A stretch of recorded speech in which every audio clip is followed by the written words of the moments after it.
Okay, just painting kitchen cabinet and cabinets refinishing. You can see we got another place all prepped out over here.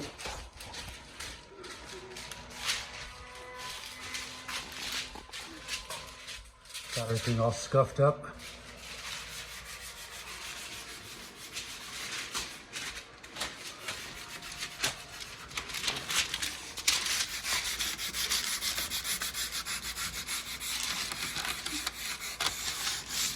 It's important to scuff everything up before you paint. That way your paint adheres properly to the little tiny scratches that you put in there.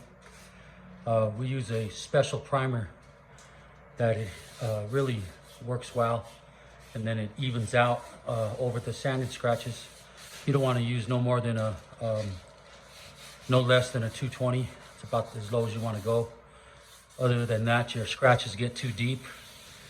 And then if your scratches are too deep, then they'll show in your finish. So a 220 is good enough, because then we put our top coat on top of that, which is an industrial strength waterborne acrylic.